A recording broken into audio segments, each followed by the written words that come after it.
Everything's on fire. Everything's on fire. Everything's on fire.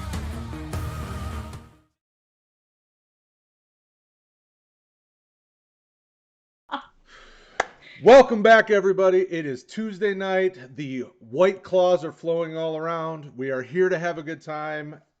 It's fantasy football, so that's what it's all about, right? We are going to be mocking tonight, and like last week, we have a special guest that's here to show us how things are done. They're going to bestow all the knowledge that she has, and she's going to teach us how poorly we draft because she's going to make the best picks out there. We are joined by none other than Stephie Smalls. She is all over Twitter. If you're on Twitter, you know who she is. We are so happy that you're here with us tonight. The floor is yours. Tell us what you've got going on. Let the people here know, although they probably already know, but let them know what you've got going on, and then we will get into drafting. How are you? I'm good. I'm great. I've been waiting for this all day. I'm like twiddling my thumbs, like ready to go. I have no other shows today. I don't really know what to do. Again, like everyone keeps saying, yes, you can find me on Twitter, quite literally on your timeline. If you don't follow me already, I will find you because I'm everywhere. I tweet too much. I am with FTN Network. My second episode of my new show, Small Talk, is coming out tomorrow, midnight, whatever, 9:34 here Eastern time. So very shortly. I'm very excited about it. And that's it. Anything else I do is normally on my Twitter, which is everywhere. And there you go. Make sure you follow her. If you don't, what's wrong with you? Just do it. Mr. Sullivan, how are you tonight, sir? $1,000,000, man. I am pumped. This is awesome. I'm super excited. I'm happy to have someone on the stream that also enjoys a White Claw. I take enough shit around here from everybody for liking the odd ruby grapefruit. So happy that we can get that out of the way. Big fan of Brad. Big fan of Brad. Big fan of Stephie. I first actually, Stephie, found you. I was listening to the FBO podcast. I was driving and you were on, and I'm like, who is this? She's like, got tons of energy. She's super fun. Crazy Giants fan. So I just sent you a message on Twitter and said, hey, I like your stuff. Been following you ever since. And you were gracious enough to come and join us today. So thanks for that. Really pumped to have you here and looking forward to doing some Superflex drafting with you. Oh, it's going to be fun. It is gonna be fun. And shout out to our boy Patrick. He's done a great job helping me make sure we get mock drafters on the regular. So we have a full house tonight. Thank you, RotoHeat community, for showing up and doing what you guys do, which is being the most amazing fantasy fans out there. Without further ado, we're just going to get this thing going. Mr. Sullivan is picking at the 102, and typically what we want to do is, as we're going through this, we're going to get our opinions, we're going to talk about it, but remember, people, we haven't even had the NFL draft yet, so take this with a grain of salt. It is what it is. We're picking based on the players we like, the talent, things like that. Things may change in 2 weeks, but we'll see what happens. So we're going to kick it off and let it go, and we're just going to talk through it. We're going to have a good time because that's what we do. And if you guys want to check out the 1QB, we had JJ Zacharyson on last week for that. It's on the channel. Check it out. It was a fun one. We had fun with him, even though we had lots of technical difficulties. He was a great sport. So, yeah. And with this being Superflex, we kind of already have a surprise at the 101. So, well, I think my pick just changed. Whoa. Najee Harris just got picked at the 101, and the world is on fire right now. Okay. All right. Well, I guess I'll do that. This also doesn't help the fact that I am an idiot, and at the top I forgot to change the name from 1QB to Superflex. So do you want to restart it? Yeah, I'm gonna pause it and restart it because that was my fault. I got excited when I set it up and I forgot to rename it. So okay, Tesla's probably going. I really just took Najee. I'm hoping that. I think we've confused our mocking community with the title. That's why I don't normally host the mocks. It's normally Patrick because he's the man, and I am just weak in comparison. You're doing great. We pretty much have Brad do everything around here. If Rick doesn't do it, Brad does. So we give you a pass, brother. I'm gonna plead insanity. I'm just getting too old for this. Oh, there goes the share of Trevor Lawrence. That came and went too quick. All right. Tesla Bull, whoever you are in the chat, I am sorry. I'm gonna let you start over, and if you want to pick Najee, feel free. I mean, you do whatever you want to do. It's your team, or well, your mock team. There we go. There we go. All That's right. a little more like it. Sorry, Tesla, if you're paying attention. Okay. So I picked this draft slot for a reason because I'm wanting to do this. Yes, I love that journey for you. Thank you. I am super impressed with this kid. I think he's the perfect dual threat quarterback for fantasy. I look at this draft class. I look at the 2018 draft class. No one had Lamar Jackson on their radar. I think he's super athletic. I think he's got the rushing upside. He's got a cannon for an arm. I'm super excited to add him anywhere I can. And the only thing I'll say is if the Niners take Fields at 3 in the draft, he'll leapfrog Lance for me. But right now, Lance is my QB2 in this. Lance is awesome. And we also want to get to the chat. So Taylor over on YouTube wants to get Stephie's thoughts on John Ross, because obviously now he is on her New York Giants. How do you feel about that addition? He's fast. That's cool. I think that maybe his potential was not entirely released. I don't know if it's going to get, I don't know how much he's going to do for the New York Giants. I think that the nice thing with John Ross and what the New York Giants are doing right now is they're giving a simple-minded Jason Garrett a lot of weapons and a lot of players where it's like, oh, you want this to happen? You just pick your player. Like, it's not, it's not as complicated for someone that's as simple-minded as Mr. Jason Garrett. So, okay, you want Daniel to throw a long ball downfield and you want him to a player to go really fast? There you go. You got Ross, so I think it was a good pickup. If they can unleash his potential, I don't think he's going to get a lot of targets, but will he get 0 to 2 touchdowns a game? Yeah, he will, for sure. And there you go, Taylor. There you go, buddy. I'm blaming Cincy. Absolutely, Taylor. I'm sorry. And I'm on your side always, but not tonight. So this is... All right, so what did we have after that, Brad? We have me on the clock now. So we've got lots of other players that have gone. Do you want me to chat? Yeah, go ahead, because I don't really know what I want to do at the 110. That's why I picked a later pick so that I could try to figure out what I want to do with my life. So yeah, go ahead. All right, so 103, we have Justin Fields, which makes a lot of sense. J-Wall came in and took the first running back at 104, Najee Harris. And Stephie took one of my personal favorites, Kyle Pitts. So Stephie, tell me why Kyle Pitts at 5.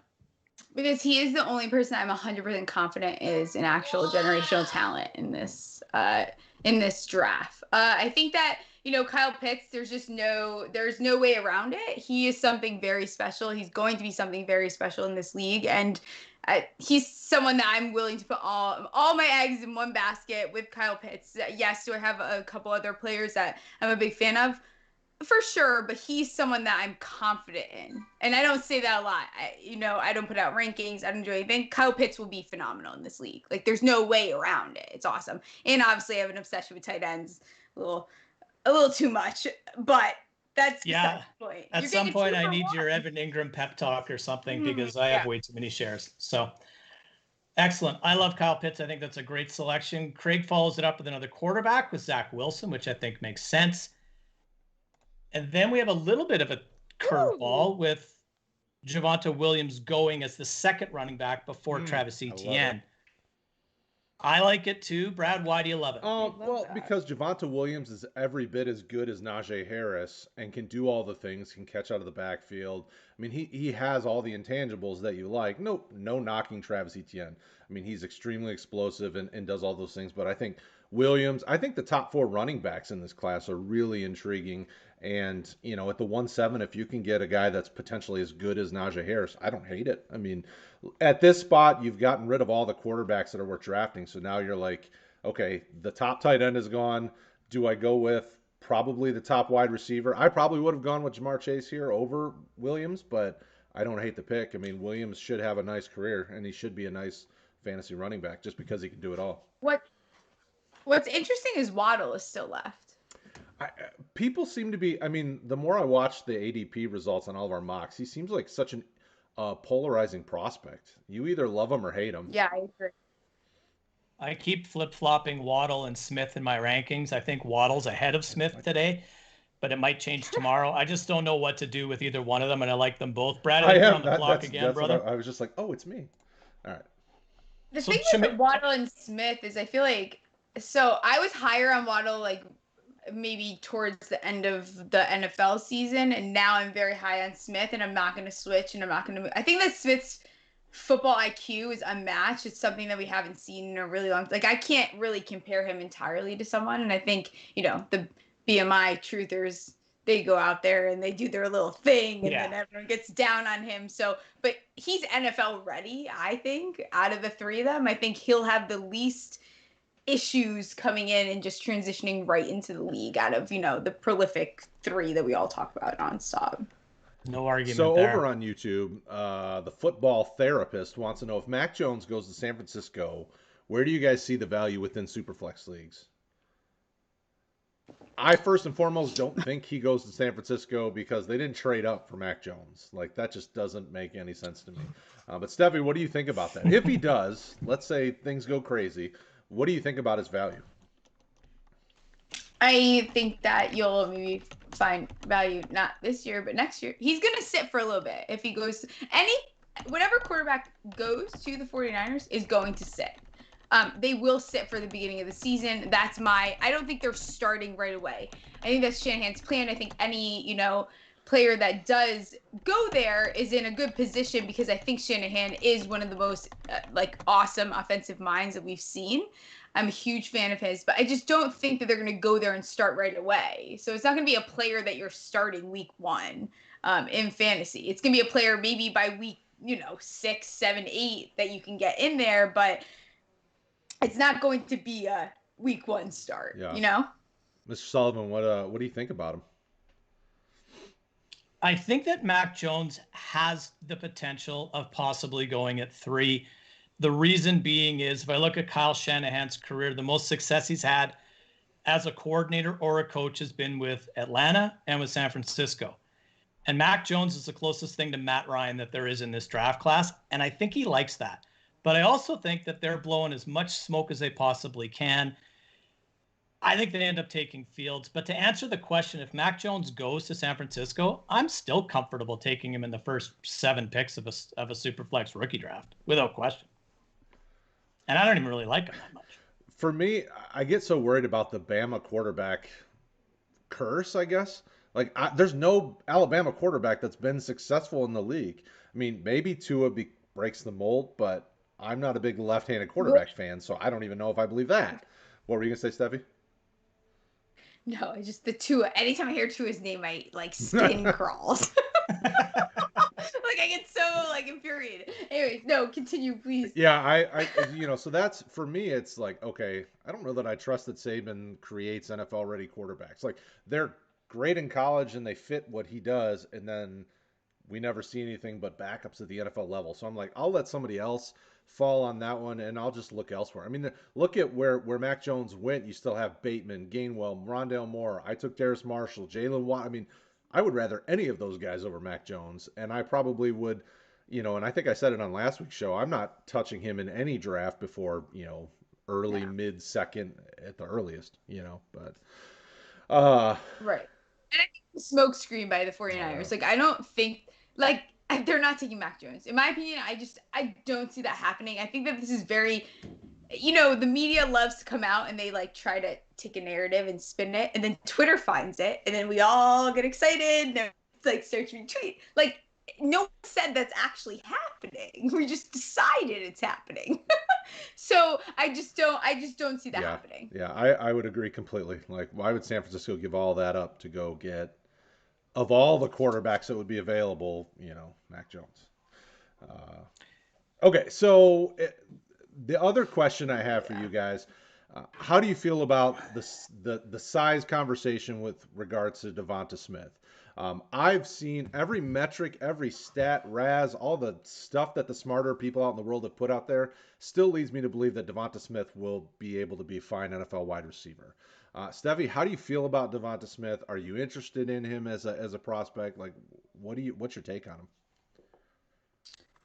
Yeah, I love Devonta Smith. I think that here's the difference with well, first of all, let's just talk about the BMI thing, get it out of the way. BMI is such a like crap tool to analyze someone unless they're literally a pipsqueak. Like unless they're me entering the NFL draft, like at 100 pounds at 5 foot, then we have a problem, right? But if you're Devonta Smith that can get separation the way that he does, if you're as intuitive as Devonta Smith who can get, he just completely like I saw him like yeet a defender like that was like 300 pounds like on film. He can just get out of the way. It doesn't matter. So if you have the IQ and you're able to get out of the way, you're able to get that separation. It really doesn't matter. So yeah, is BMI, could he gain 10 pounds? Sure. He also is going to be in the NFL, and I promise you they can find him a nutritionist that can figure that out, right? Like, it's like not that serious. And I mean, his closest comp is like Calvin Ridley. Calvin Ridley's BMI was like only 1.2 something more of a BMI coming in. And Devonta Smith is a much better player than Calvin Ridley was coming in. So I don't care. Everyone can fade him as much as they want. Devonta Smith will be a great. He's like, might be right behind my, for generational talent. He's, if we have to use that word, I think he has to be brought into the question. Sullivan, what's your take on Mr. Smith? I like him a lot. I think he's an unbelievable wide receiver. He did things in college that I have never seen anybody do at that position before.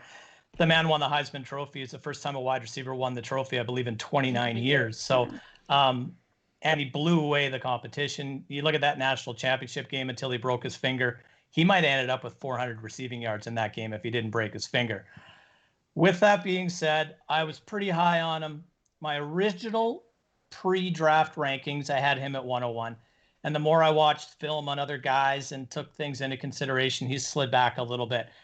And last week when we had JJ on and he kind of shared us some stats about late guys coming out and guys not being early declares, it made me a little bit more concerned. The BMI doesn't scare me at all. I don't care. You know, Rashad Bateman's shrinking. Like I'm more worried about that than I am. So is Penny Sewell. Right. So, like guys are getting smaller, literally like in height. We can feed Devonta Smith some cheeseburgers and get him back going again. He's going to be a good talent. I think at landing spot matters a little bit for him. He's kind of going to be defined as the slot, I believe, but I agree with Stephie. He has the skills and the tools to get separation. And once the man has the ball in his hands, he's electric. So I think he'll do just fine. Absolutely. I couldn't agree more. That's why I took him. But I'm glad you guys agreed. Rashad Bateman at the 112, Gainwell at the 2-1. I mean, those are pretty unsurprising choices at that point. I mean, Bateman's a guy that people, I guess he's kind of another one like Waddle. It seems like people are either they love him or they don't really know what to do with him. Gainwell is another one of those running backs that could see some increased value based on draft spot because he has a lot of the physical tools and he's a really solid all-around running back. The pick that I think is really interesting to me would be 2-5, Chuba Hubbard. This is a running back that I loved in 2019, and I do Devy, so I had some Chuba shares, but then he kind of fizzled more recently, and people don't seem to know what to do with him. So how do you guys feel about Chuba? And are you somebody who's on the Chuba train, or are you Hubbarding off the train? Oh, that was a terrible dad pun. That didn't work very well. That was a good try.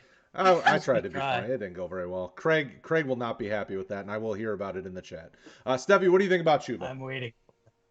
I love Chuba is on my, I have a bunch of guys that everyone wants to sleep on because it's not, what Twitter or NFL Network is talking about. Chuba is one of them. Jalen Darden is one of them. Monty Rice is one of them. I mean, I could name guys all day that, everyone wants to fade for some reason, but Chuba Hubbard, yes, you know what? Everyone needs to take a step back. Let's think about it.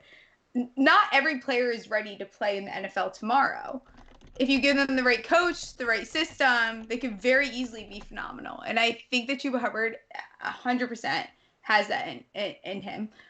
You know, I just started watching his film very recently, and shout out to Lida Lyons, who has been on the Chuba train for a very long time, and that's why I checked him out. But there's no reason to just like fade guys because they don't look like the RB1, and I think that just happens a lot. I like it. And I was on the Chuba train, so I will gladly agree with you. Mr. Sullivan, what's your take on Chuba? You made a pick already, so I can now call on you to actually speak. What do you think about Chuba? What are you doing with him? First of all, Sleeper's app is trash. Second of all, I like him, and obviously 2020 wasn't the season that we would have hoped for out of him. You know, his yards per carry went down to 3.8. I think he scored 4 touchdowns or 6 touchdowns this year after over a 2,000-yard season and 20-plus touchdowns the year before. So that talent just doesn't fall off the back of the truck. I think there's probably some situation behind the scenes that I'm not fully aware of. I don't know if I would take him at 2.5. I think it's a little bit earlier. I think he's more of a later round second pick, but at the same time, you know, he's got talent, and I think that he'll be fine. I would just look at him to be a little bit more of a early downs back, and I don't know if there's a team really out there searching for an early downs back. And I think right now my comp for Hubbard is kind of Gus Edwards. So if he can find himself a spot where he can be productive like Gus is in short yardage opportunities and early first and second down, spelling his other back, I think he'll be just fine. But talent-wise, absolutely worthy of a second-round pick. I would just like him a little bit later on. I'm getting sniped like a crazy person right now. Like, I don't know what is going on. Did you guys like stalk my Twitter? What is going on? Yeah. I kind of Nobody here can keep up with your Twitter, Stephie. There's no way to stalk your Twitter. I know, but how do you guys do this? So if Jalen Darden was in the system, I would pick him right now. To be clear, just so everyone knows. I will try to stay on brand though. Maybe I'll go with a. Is he not there? You can't pick him. Have him in there. No. He absolutely is be a great pick here. Love him. That's what I would pick right now, 100%. Like, you don't get shiftiness. He should be in the dictionary next to shiftiness, okay? Like, he essentially recreated that word. He is shifty. That is him. The best thing is Jake Steele came on my show a week ago, and he describes him as trying to catch a fly in a house. Once you catch him, you caught him. But good luck catching him. Like, it's a great very analogy. hard to catch him. So yeah, he's smaller. Once he does get, caught up with, it's kind of game over for him. But forget it. Like, the shiftiness there, he has some Devonta Smith, some I don't know. I don't like comping players because I like to just like look at them at their value. But I think I'm gonna stay on brand here. I know this is gonna be a crazy pick. We're gonna do it. Should I be how crazy should I get? I'm about to say, like Stephie level crazy. Have fun with it. It's the third round. Go nuts. Guys. Yeah, it's the third round. It doesn't really matter, right? Yeah, and that is definitely that's a spicy one with Jordan and Freiermuth on the board. I like it. And when we get to the third round evaluation, you will be explained. Oh, well, and there we go. So, all right, people, Brevin Jordan and Pat Freiermuth are still on the board, right? Like, if you're going to take tight ends, you're skipping over. I'd rather take one of the. Actually, I respect whoever just took. Yeah, that's Craig. Wow. Who and well done. Craig guys. is on our team on my IDP show on Mondays, and he actually was on the Hunter Long train months ago when we started prepping for the 2021 rookie class. Like, Craig was telling us we needed to get on the Hunter Long train. So Craig has been hyping him for some time now, and it shows. I mean, when you watch his Boston College film, I mean, he's kind of nearly the centerpiece of that offense. And holy tight end run! What is happening here? I make people nervous at the tight end. I don't even know what to do now. There's no more tight ends to draft. I feel like I'm left out. Don't worry, I'll right. You got one more. You got 2 more. Keep it going. Finish this out at tight end, people. I'm not touching any of those other tight ends. Who are they? Let's see. I'm laughing. So Sermon's a good pick. So we haven't talked Elijah Moore, who's everybody seems to be on the Elijah Moore train. Stephie, how you feel about Elijah Moore? Are you a fan? Yeah, I mean, it doesn't get more slot than Elijah Moore. Like, that's the slot right there. There you go. I would love to see him go to somewhere like Green Bay. I think that that's awesome.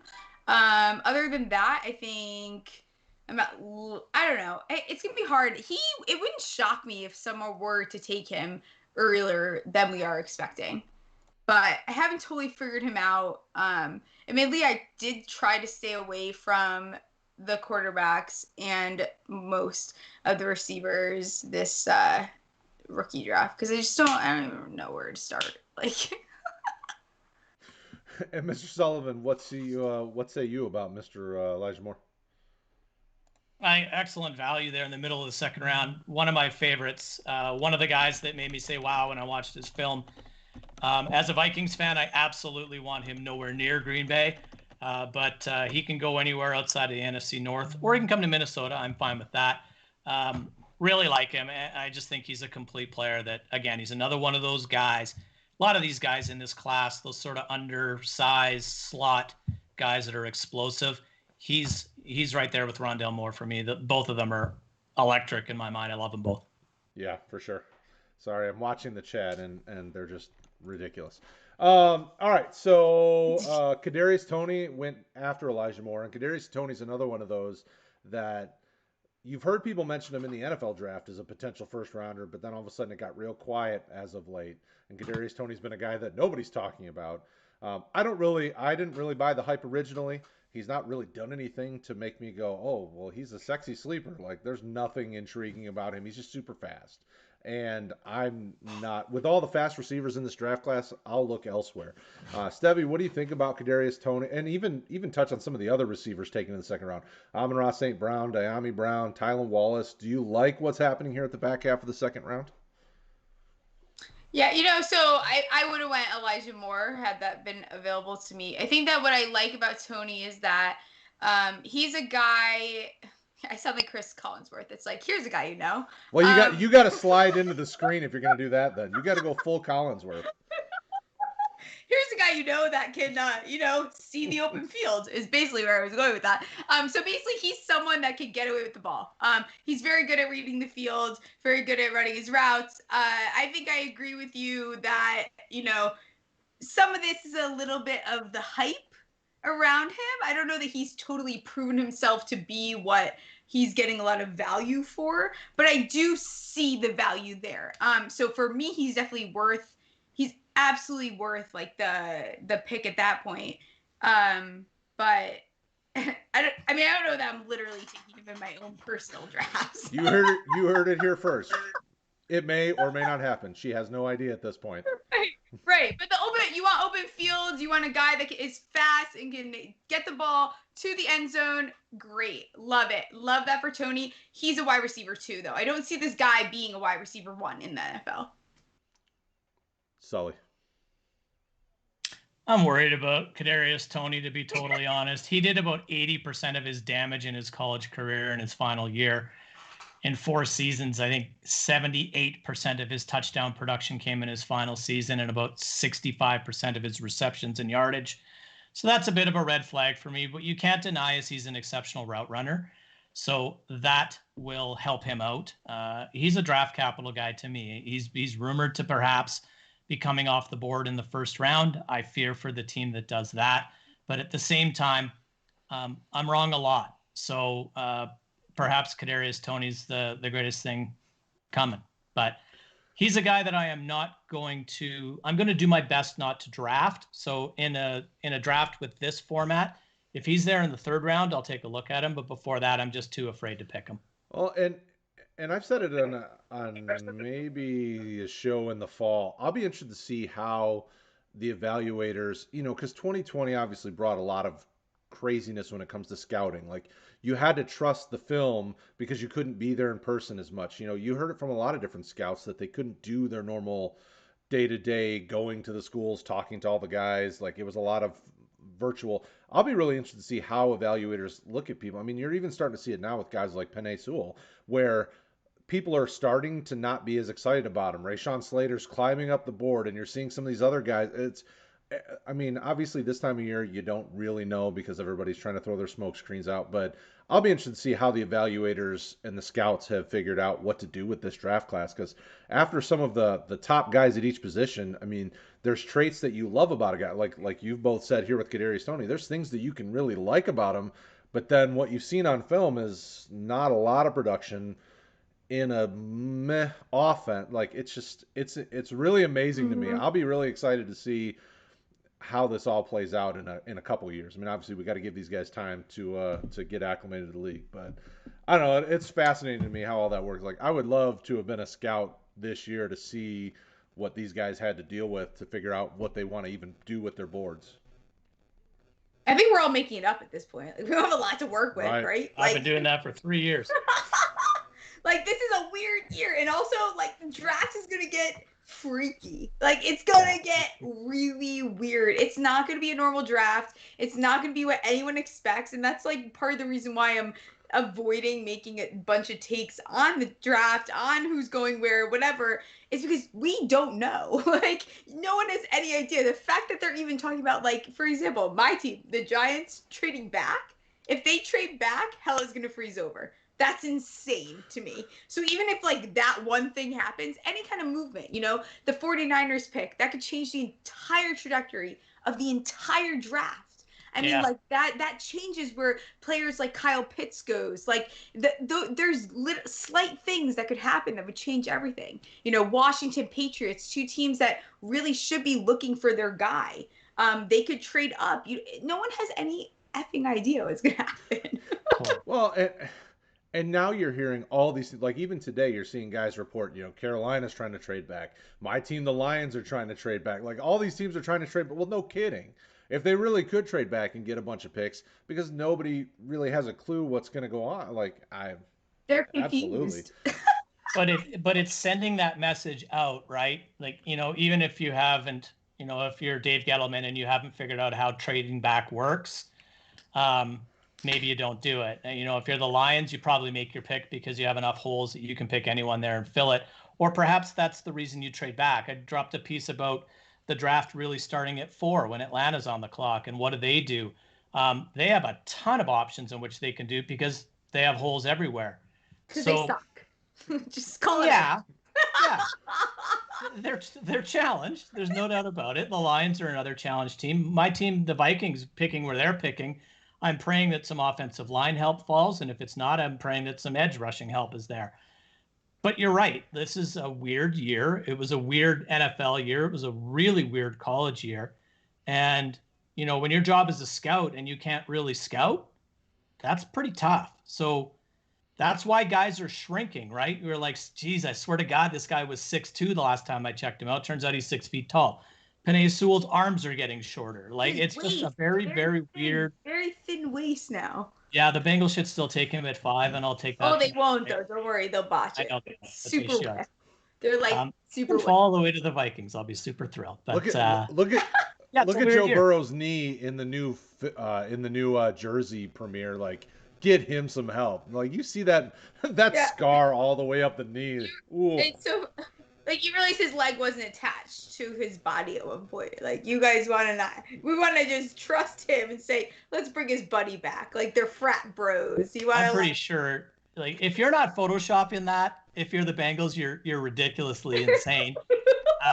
Like, make the guy look like he's 100%. Don't make him look like he just literally climbed off the operating table. So, yeah, so that's, I mean, I feel bad for Burrow. I really hope they get him some help because I love the kid. I think he's a great story, but man, seeing those jersey release pictures, I'm like, if they don't get him an offensive lineman, he might as well retire. Like, he's not going to have the lower half of his body soon. He might be Andrew Luck if they don't, right? Yeah. He might just do that for 5 years and go, I've had enough of this. Thanks. Bye. Yeah. I see the draft too. I know you can get help in the other rounds, but it's like, they have weapons there. Like, it's not like I don't know that it, like, Chase is a necessity. I'd rather get, like, a generational guy that's going to, like, totally, like, secure the fact that he's not tearing another ACL. I don't know. Like, that was a bad hit. Like, the guy got brutalized all season, but knowing the Bengals, they're going to take Chase. Like, that does not shock me. It's better for teams like the Vikings and the Giants that need, a little bit more help on the line, that's great. But I don't love that for the Bengals. I've watched the Vikings offensive line be terrible for as long as I can possibly remember, and that's why I'm always an advocate for taking offensive line.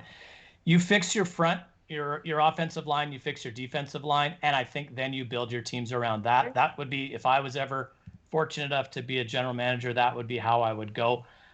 But the Bengals probably will take Chase because Burrow's the one that's wanting it. So if your goal is to keep your quarterback happy versus alive, then whatever you like, whatever you're into. I mean, we all have different kinks, but it's not my journey. I that's okay. I respect it for you. But also, there's a lot of wide receivers. Like, we're going to see a lot of wide receivers come out of the third, second round that are going to absolutely dominate whoever goes in the first round. Like, I promise everyone, the best wide receivers in this class are not going in the first round. Like, you will see it happen. It happens every year. Exactly. And that argument for there's offensive linemen in the second round as well, it makes more sense. Take the O-lineman and get the, you know what, if I was the Bengals, I'd probably take an O-lineman in the second round as well and then go get a wide receiver in the third round. But again, that's just me. Look at what they've got at the offensive line. I mean, Jonah Williams at left tackle, he's basically in his second year after being out, obviously as a rookie. And then what? I mean, kind of a hodgepodge of nobodies. I mean, nothing great. Spoiler alert, Riley Reef isn't the answer. Yeah. As the guy whose team was drafted him, I could have told you that before he went to Minnesota. Like, he's a journeyman. Bengals could do what Carolina did on defense last year and spend this entire draft on offensive linemen, and I wouldn't blame them for it. I mean, their defense 100%. Isn't terrible when you look at, they've got good edge guys with Hubbard, and they've got some youth with DJ Reader at the D tackle. They've got some young linebackers they draft. Like, why not focus on the biggest weakness on your team? Wide receiver is definitely not it. You've got plenty of wide receivers. Yeah. Starts in the trenches, they say it, day one. 100%. Nothing else matters. If your O-line sucks, you will not be a good team. That's it, period. I don't care. Just go away. Like, I will not even argue that topic. The O-line really bad. You can do nothing without a good O-line. I mean, that's how I do all my fantasy. That's how I play fantasy football. I don't give a shit about the number, whatever. Like, the O-line and the defenses, the D-line, whatever, that's how I make my takes. Like, that's how I figure out what's going on. Because without the O-line, your skill players do not matter. So I think it makes way more sense to, get someone that's going to protect the player that you need to make a functional team when you can. What's the point of getting a third wide receiver for a quarterback that on his best day will never get a chance to get that far through his progressions before he's on his back? Exactly. And you saw it with Burrow. I mean, like, Burrow, like, he will be, as long as they make sure that O-line, I don't know what they need to do. I mean, they're not as bad as the Raiders at this point, because I still am like, it's living rent-free in my head. What is the plan there? Like, I need to know what the thought process is. But really, like, Burrow has the potential to be, like, a top 5. He is so phenomenal, and that system failed him this year. That's awful. That was such a heartbreaking game to watch. It was awful, and it should have happened probably 2 or 3 games before that. It was the game, I believe they tied the Eagles. The kid got killed the whole game, and it was glaring that, number one, change your offense up a little bit, run the football so it doesn't get hit 39 to 45 times a game. But anyway, this could be the Bengals. I don't know if Taylor's still here or not, but he's going to block me on Twitter now because I've been dumping on the Bengals all afternoon or evening or wherever. Whatever time it is where you are. I think the Bengals need to do better then. I think that's a great idea. Bengals. That's how I feel. That's my last comment. I just feel like the Bengals need to do better. From someone that has a team with a shitty O-line to another team with a shitty O-line, just do better, man. As a team who as a guy who's been following a team his entire life that hasn't won a playoff game, one playoff game his entire life, the Lions need to do better as well. But their offensive line is not nearly as bad as the Bengals. And I still want them to draft O-line at 7. It's like... I actually have more faith in the line. If the Bengals do not address their O-line, I have way more faith in the line. I think the Lions, like, if you look at all the pieces, it's actually, like, not that shitty of a team. I don't really know where the issues are going. Like, there's huge gaps. But if you fill the gaps, it's kind of like a very much functional team that we shouldn't be shitting on. So I have respect for the Lions a little bit. I think that they have a crapshoot at this point. But I think that they're doing what they can. And I thank you for Galladay. That's all I have to say. If I could be a GIF right now, I would be that. Did we just become best friends? Like, finally, people just dump on me on our team forever because I'm a Lions guy, and I've been a Lions guy forever. I if nothing else, our team's at least going to be entertaining. Like, Motor City Dan Campbell is the man.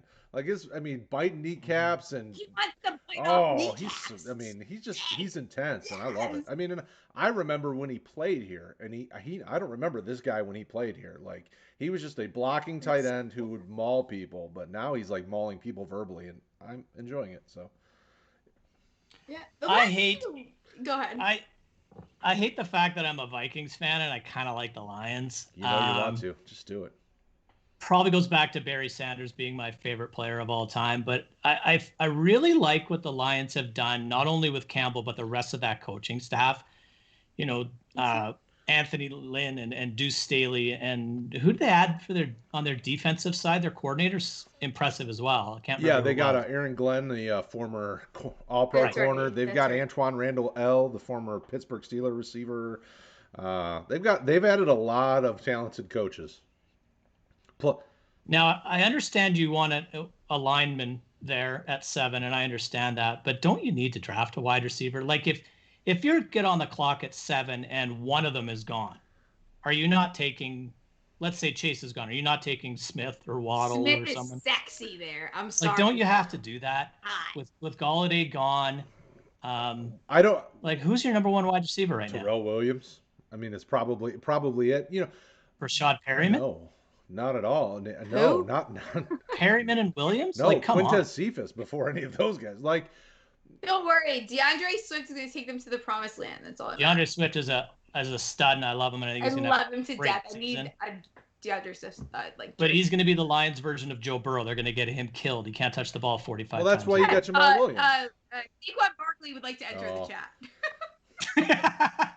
I've been hard buying Saquon all off season, anywhere where I can get him, because people are just selling low on him. Like, I love him. So give me all the Saquons you got.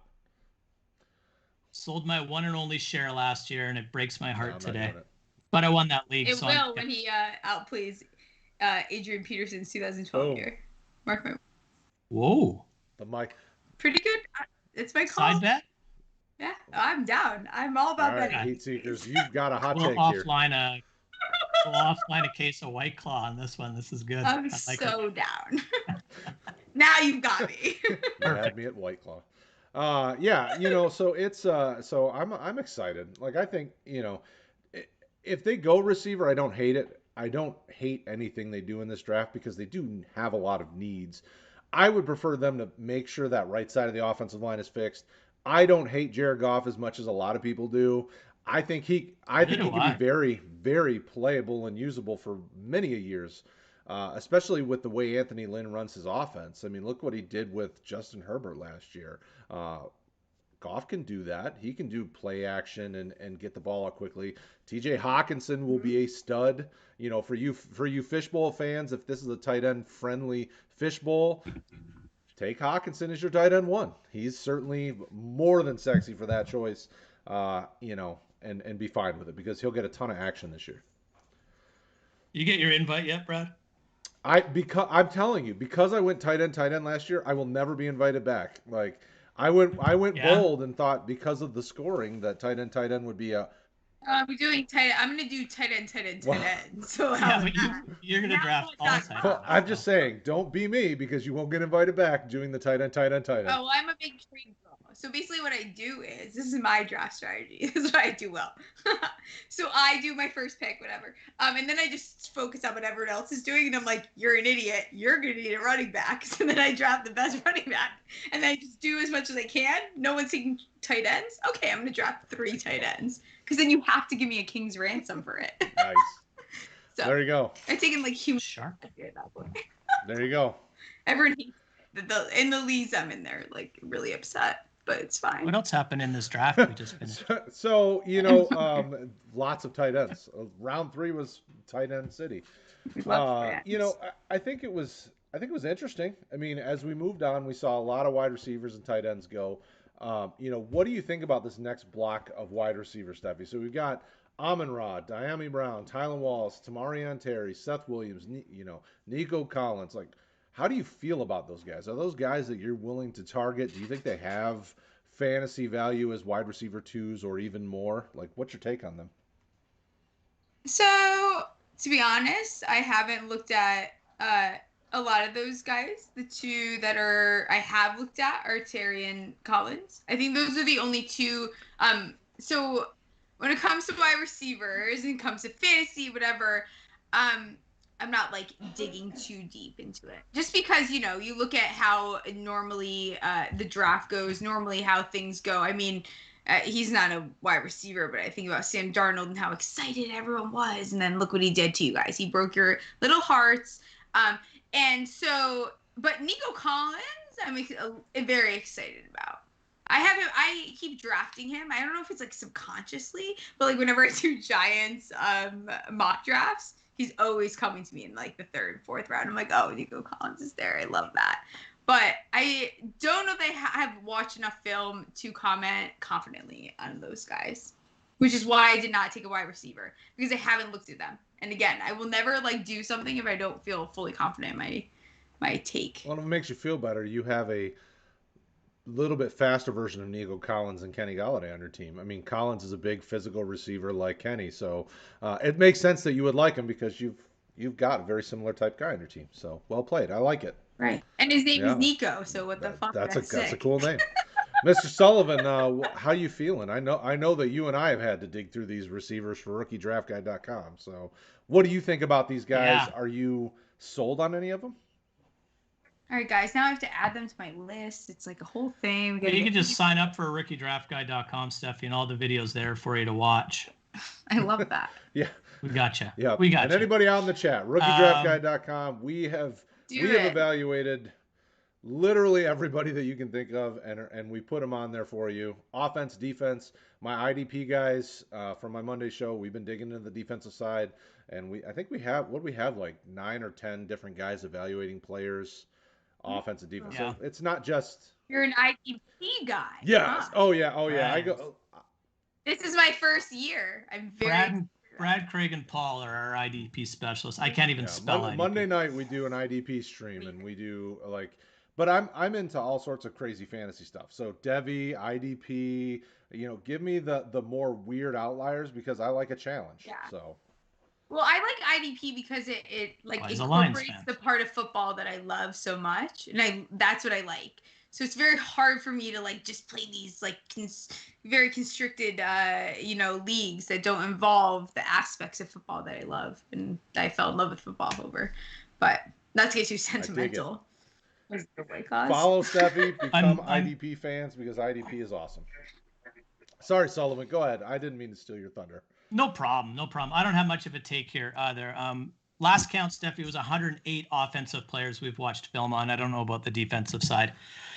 Let me pivot and look at my screen. I like these guys, and I think they're all pretty much drafted where they probably should be. I think Nico Collins, in all honesty, is the steal of this entire draft. At 3-4 is incredible value. Wow. Seth Williams I like, but I don't know. Like, Brad, maybe you can help me with Seth Williams. He's the Auburn wide receiver, correct? Yes, sir. So do they run the ball a little bit more heavily than the average college team? Because he seems awesome on film, but then I look at his numbers and he didn't really seem to do anything for his 3 years. Auburn's been kind of a dumpster fire of a team as of late. I mean, they really have been kind of all over the place. Good size. He probably is more of a big slot receiver in my mind, which is why I would slide him down. Like, think, Devin Funchess type guy. Big, physical, but you're probably going to see him as a team's wide receiver 3. I don't see him being an outside guy typically, but that's just me from what I've seen. I like him a lot, and I think the 3rd round is a nice spot for him. I mean, if you're looking for wide receiver depth, he's certainly in play there, but I would have taken Nico over him. Tamarion Terry I love as if he I can do get his too. attitude together and stop fighting with the coaching staff, then he'll probably be really good because he's super talented. He's an athletic freak, and he's like 6'4", just massive physical receiver. Like, I love the player, I just hate the attitude. And if you can't get your attitude Yeah. together, like, you're gonna have a hard time. I mean, he couldn't get it together at Florida State, where they love to. Anything goes down there. I was just down there a couple weeks ago. Anything goes. It gets crazy. Yeah. So. Tylan Wallace, I like, and I took Diami Brown. I just think he's potentially an extra special kind of a wide receiver. Really impressed with the film I watched with him at North Carolina. So I'm all in on him. If I can get him in the back of the second round, I'm a happy drafter. So that's my Cole's notes. If anybody I do think it's a disgrace that Jalen Darden is not in sleeper yet, to be clear. I just want to make that a renowned fact that it upsets me.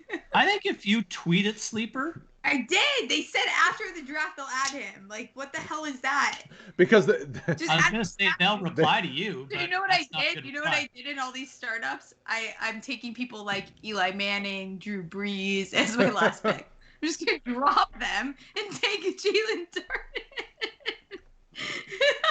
I picked Eli Manning. Eli Manning is on at least 4 of my startups. How does, and I asked this in the most respectful way, you took Trey McKitty, which is fine. Mm-hmm. Why do you take him over the other 3 tight ends that came off the board after him? Because Trey McKitty, for me, has a much higher ceiling. I think that when it comes to tight ends, one, they're absolutely like a breed that is going extinct at this rate. We have 3 good tight ends in the league, period. I will not argue with anyone about that. It's KWK. There's Kelsey, Waller, and Kittle. Those are it for the tight ends. I think that Trey McKitty didn't get a fair shot, and he feels very Waller-esque to me, where he is going to be that guy that breaks down doors and shows everyone that he has the potential. Is he slow? Yeah, he's very slow. He's not a fast guy. He's not going to be the guy that's going to get you. You're not going to get speed out of this dude. But what you're going to get is a very good blocker, a guy that's a big bodied tight end, which is actually what you need in this league right now. You need a big bodied tight end that can protect the ball. That's the key. Trey McKitty can protect the ball better than like a tight end that I've seen come out of this in a very long time. I will admit that I wasn't super high on him until I saw his Pro Bowl appearance. And then I went back, watched his film, and I just think he's better than everyone is leading on to. And I think that in the right system, if he gets a chance, like, for example, he goes to a team where he's sitting on the bench and someone gets hurt, and they're like, all right, McKitty, that's it. You're in. Like, it's time to go, dude. He's just going to floor everyone. Like a Caden Smith in New York sort of situation? But like, so he is yeah, okay. I like hate that you just said that because Caden Smith like kind of blows. So let's not like. I might be trying to push some buttons here. For fantasy maybe. purposes, yes. Caden Smith deserves better. I wish Caden Smith got traded because I wish the best for him. He deserves a better scenario than the shit stain that is the New York Giants with Jason Garrett. But Trey McKitty does have like so much potential. It's right there. So I would rather risk it in the 3rd round and take a Trey McKitty, who I think would give me like the utmost ceiling versus one of these guys. Yeah. Love it. Because tight ends are a crapshoot. I don't trust 100% they are. Besides for Kyle Pitts, forget it. I'd rather trust my gut and take someone that I've watched film that I believe in than one of these guys. Because what do we have from 1 to 3, and then it jumps to like you're getting 3 points a game? Forget it. You might throw Andrews in there maybe as a poor man's 4th, but yeah, that's about it. I'm not a big Andrews fan. It's fair. It's fair. I thought you liked all tight ends. I don't love. Not all tight ends are created equal. Love it. Hey, and this is it. You're getting hot takes, and that's what I like. So do it. I think the most interesting thing throughout this draft is how far down Trey Sermon fell. People seem to be pretty high on him, but going at 3.9, that doesn't seem like the fantasy community thinks very highly of him. Where are you guys at with Trey Sermon? I think that's kind of the craziest spot for me within this entire draft is how far he fell down. So how do you guys feel about Trey Sermon? Do you think he went way too late? Like, give me your take on him, Stephie. Or I'll go with Sully first. I've been going to her first. I'll go with Mr. Sullivan first. You go Sure. ahead. I think the value is definitely there. To be totally honest, I probably would have taken Sermon in that tight end run. Probably before that tight end run went on a run is probably when I would have started to take a look at adding him to my team. I like him, but I have some concerns. A vast majority of his production came in the college playoffs. Like a good 50% of his production last year. He never really got away from Master Teague, which scares me a little bit. There's something there as well. And I don't know what it's worth. Every running back runs the risk of being injured. But Sermon really runs upright. And the bigger you make that target for the defenders, I just think you're increasing the odds that someone's going to wallpaper you and hurt you. So I think I have him as my 7th or 8th back in this class. I'm looking to see. Oh, Kylan Hill went way before that. Okay. Well, I got nothing else then. That's all I got. Yeah. All right, Stephie, what do you think about Trey Sermon? This guy. I think he went a little bit too. I don't know. This is the way that the running. This is an interesting. I feel like we need to post this to Twitter because this is very controversial here. There's a lot of things that occurred that I feel like Jalen Waddle didn't go till 2-4. That's crazy. So do people actually value him the way that they do on clickbait Twitter? I don't think so. Trey Sermon's good. I think that the running backs, again, it's another position in this draft. It's a crapshoot. We didn't get a fantastic view of all these guys, and this is what's going to happen. That's why it makes me the rookie drafts make me nervous. That's why you throw back a few White Claws and just have fun with it, right? The reality is the vast majority of these players that we draft aren't going to work out. It's just with that kind of attitude, sorry, they won't. You know? Come on now. With the story, Mr. Menendez, I ran the numbers from 2010 to 2020. It's ugly. And also like it's the same people that were like Sam Darnold forever. Yes, hell yeah, Sam Darnold. We love him. He's gonna be the best thing that's happened to the NFL. And look at him now, guys. He's seen ghosts. Who started? But is he reborn? Does he have any hope in Carolina? I think so. I think that's the best. I always joke around. There's a bench of quarterbacks that need to prove themselves this year. So we're going to see who actually does it. It's him. It's Wentz. It's Hurts. It's Tua. It's Daniel Jones. It's Locke. There's a bunch of them there, and they need to either figure it out or they're going to be starting quarterbacks for. It's a tale as old as time, but. For some reason, there's a lot of them this year. We've got a lot of guys that need to really prove themselves. It's the turning over of the position, right? Breeze is gone, Rivers is gone, Brady's not far behind. But man, there's got to be a room full of former NFLers or current NFLers that once played for Adam Gase in some kind of rehab or support group. So hopefully for Sam Darnold, he's okay. Of that group, he's in my top 3 of. Has the highest ceiling to do well, in my opinion. I think that he has the potential to prove himself. And I think that's great. The rest of them, I'm not buying into the Wentz thing. You're not going to catch me drafting Wentz anywhere. I'm not doing it. He's had plenty of time. His excuses have run up. And he's either going to do it this year or he's not. 2017 Wentz is not the same as the Wentz that we saw last year. I don't know what that was, but that's not 2017 Wentz. And there you go. That's it. Sorry, I'm laughing at the George W. Bush comment in the chat. I didn't even see it. I'm telling you. I'm either bad dad jokes on George W. Bush. I've got a lot of nicknames. I'm just saying. Your dad jokes are great. The shit you deal with, Brad. Kids say the damnedest things. All right, so that's it. So I had a blast. This hour went way too quickly. It was fun. It was exciting. It's been an hour. Who knew? For everybody that joined up on the mock draft or in the YouTube chat or on Facebook or wherever else you've been watching, thank you guys. We love you for hanging out. Like, subscribe, do all the things that you see me tell you to do on every single video I posted on RotoHeat on YouTube for the last 4 years I've been doing this. Next week is going to be a blast. We've got NFL draft coverage galore. We are going to do things differently. Last year, we live streamed throughout the entirety of the draft. There are way too many other people that are going to be doing it, so we're going to do differently. After each night, we are just going to mock draft. So as soon as the draft's over, we're going live, and we are going to mock draft and see if it gets weird and have fun with it. So join us. Have fun with us. Keep the conversation going. I don't know that there's anything else I can think of. Sully's 2 cents. Go listen to it. His podcast is awesome. With that being said, Miss Stephie Smalls, the floor is yours. Thank you so much for joining us. I loved having you on. Tell everybody out there on the YouTube and the rest of the world where they can find you, what you're doing. This is all about you. Promote you, talk to you, and the floor is yours.